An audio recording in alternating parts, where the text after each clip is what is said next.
Welcome to Regulate and Rewire, an anxiety and depression podcast where we discuss the things I wish someone would have taught me earlier in my healing journey.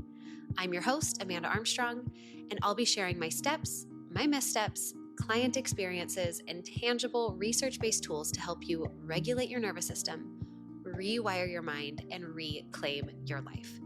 Thanks for being here. Now let's dive in.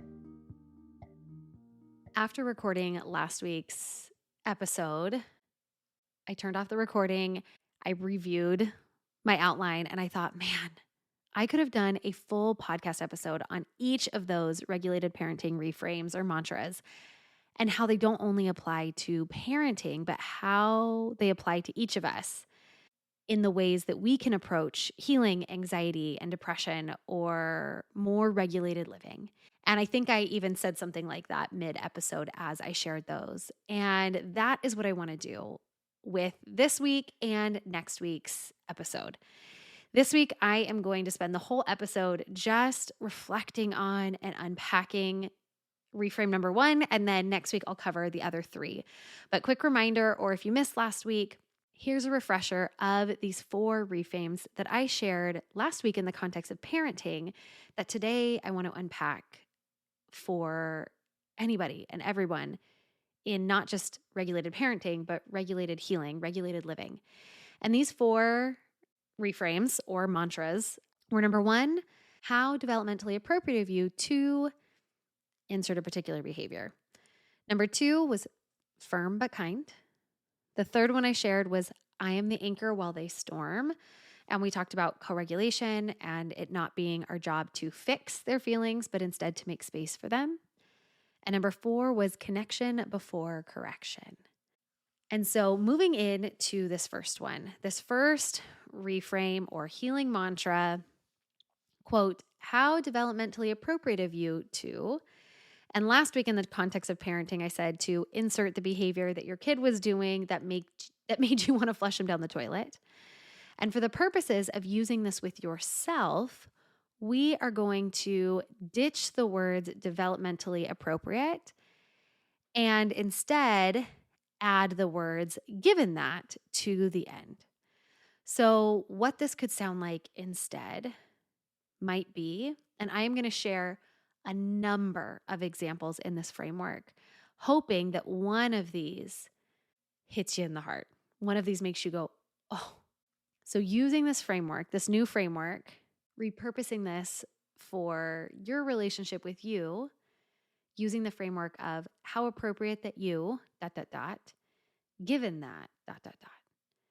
how appropriate of you to shut down when receiving feedback, given that you grew up in a household where criticism was harsh and frequent, and you had to shut down then because you were a child who couldn't fight or flee. How appropriate of you to struggle with perfectionism, given that approval was only given when things were done, quote, just right by the standard of your parents. Or how appropriate of you to feel exhausted all the time, given that you're only sleeping 6 hours a night and rarely do things that feel fun. How appropriate of you to feel irritated when your kids are angry or loud, given that you weren't allowed to be either of those things growing up. How appropriate of you to constantly be hypervigilant of your surroundings or other people's emotions, given that the neighborhood you grew up in was rarely safe. How appropriate of you to feel anxious, given that your iron and vitamin D levels are so low. How appropriate of you to be indecisive, given that most things were decided for you growing up, so you didn't really learn how to make decisions or learn how to trust your own judgment. How appropriate of you to have emotional outbursts, given that you've suppressed your emotions for so long. Or here's a few that I am personally working through right now. How appropriate of you to struggle with doing less, given that so much was expected of you when your mom got sick. How appropriate of you to feel burdened by old grief, given that you just had a failed embryo transfer and that feels just a little bit too similar to your past miscarriages. How appropriate of you to feel triggered by your husband's avoidant tendencies towards big emotions, given that that was the pattern for you growing up as well. And my hope is that as I read some of those, there was at least one, if not two, or a few that resonated with you, that allowed your internal system, maybe some of your younger parts, to go, oh, yeah, that was hard. And what I want to add to this is that for a while, I struggled with statements like this, like, what good is it? I'm not going to just sit here and blame my parents. It was what it was. And it took me a while in coaching and therapy and a lot of self work to realize that I could both acknowledge and express and feel so much gratitude that my parents did the best that they could, and see that there were needs that still went unmet. And I can especially see this as a parent now. I'm doing the best that I can, and my kids' needs are going to go unmet sometimes. I am going to show up and parent from my own wounding, from my own conditioning in a way that will be misattuned to my kids. It's okay for me that they're going to need to untangle some of that in adulthood. My goal is just to be a healed enough person, a healed enough version of myself that if they ever do come to me and talk to me about it, also when you have these aha moments about maybe why you are the way you are, you don't ever have to tell that person. You don't ever have to be like, hey, parent, because you did this or because this need went unmet, I'm this way. But my hope is that I'm a healed enough version that I don't need to have been right about how I did everything. That if they do choose to bring something up to me, I don't meet them with defensiveness. That instead, I've done enough work to respond with something that's gentle for them and gentle for me. Maybe it's, oh man, I'm sorry that that felt that way for you. My intention as a parent didn't always match my impact. Thanks for sharing that with me. So coming back to this reframe structure of how appropriate of you to insert a behavior that feels frustrating for you, a cycle you feel stuck in. And can you come up with your given that? This awareness and compassion, this compassionate awareness, if you will, is always what will precede change. Allowing these younger parts or these wounded parts of you to feel that validation, to feel seen, to feel heard, helps to soften your system, to make a little space, to shift, to change, to explore different. But this compassionate awareness alone isn't enough to make anything different in your life. And so I want to come back to a few of these initial examples with a final add-on of, quote, so now what? Using this first example of how appropriate of you to shut down when receiving feedback. Given that you grew up in a household where criticism was harsh and frequent, and you had to shut down then because you were a child who couldn't fight or flee. So now what?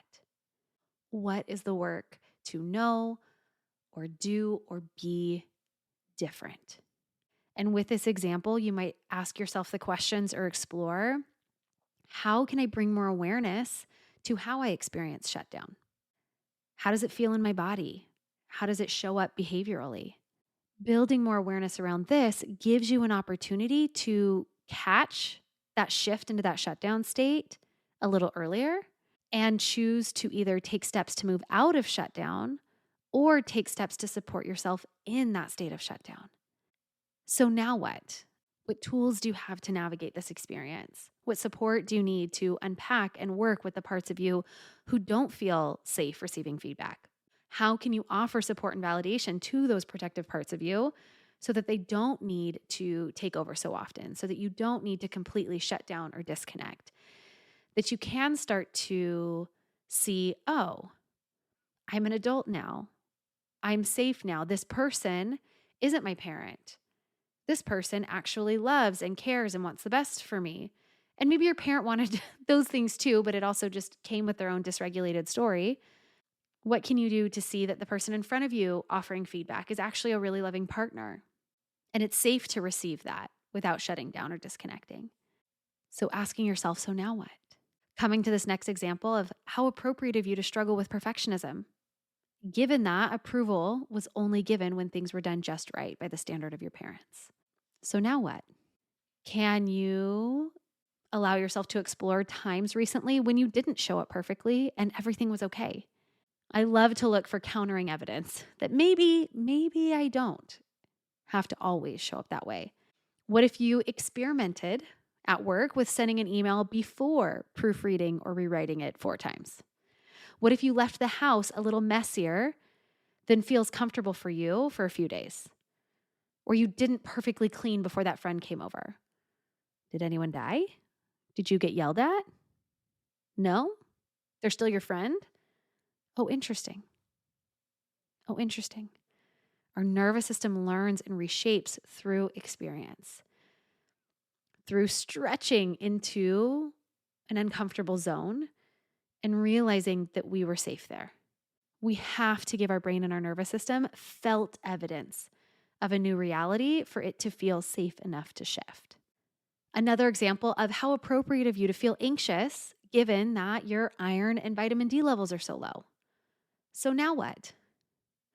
What lifestyle habits or supplementation are you doing to remedy this? What support, resources, accountability, or strategy do you need to make those needed habit changes your new baseline? Or how appropriate of you to feel irritated when your kids are angry or loud, given that you weren't allowed to be either of those things growing up. So now what? Maybe your now what is that with a coach, therapist, or a journal, you reflect on whether or not you let yourself ever feel angry or loud, even now as an adult. And I'm not saying angry and loud. That's a scary combination. But do you let yourself be angry? Or do you feel it and then suppress and invalidate it? Do you let yourself be excited or playfully loud? Or do you often stay quieter than you feel an impulse to? We won't ever be able to let our kids be or feel more than we allow ourselves to be and feel. Or the example of how appropriate of you to feel exhausted all the time, given that you're only sleeping 6 hours a night and rarely do things that feel fun. I lived that life for a really long time. So now what? How are you going to make space in your life enough to get more sleep? Can you prioritize play? I'm not even going to say as much as you prioritize productivity. Man, I've been working on this for the better part of 8 years, and I don't know that I'm there even quite yet of prioritizing play as much as productivity, but I do prioritize play. You are not going to want to get out of bed in the morning if you're under rested and not living a life that you like. That's not depression. I mean, maybe it's depression, but not because of some chemical imbalance, because you're physiologically exhausted and your life feels draining and soul-sucking. Of course, you don't want to get out of bed. So now what? What can you do about that? What support do you need to do something about that? What guidance, what accountability? Or the last example I'll share is this one that feels really alive in my life right now.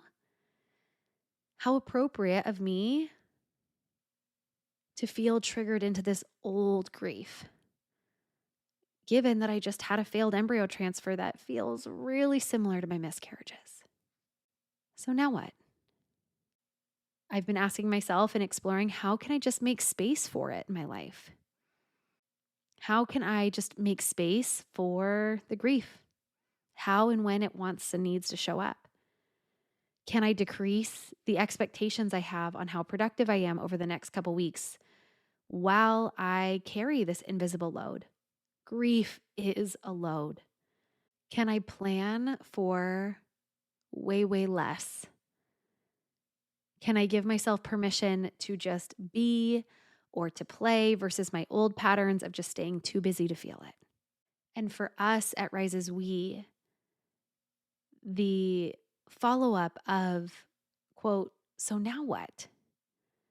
In our practice, this question, this exploration is a whole human, whole life approach that is tangible and personalized.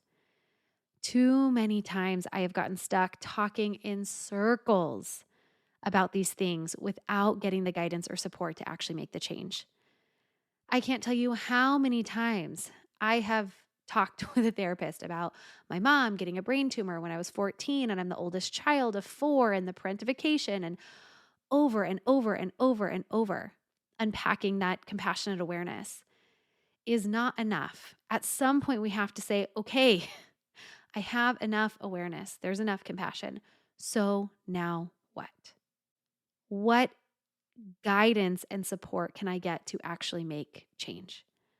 Our brain needs the context, that compassionate awareness, but our nervous system needs the felt experience of something different. So many of these things are wrapped up in the process of healing anxiety and depression, especially when you understand anxiety and depression the way that I talk about it here on the podcast, not as these arbitrary diagnoses, but as natural physiological and psychological results of too much or too little of the things that we need as humans. The part of the framework that is, quote, given that gives you the context that offers the self-compassion needed to soften your system enough to make change.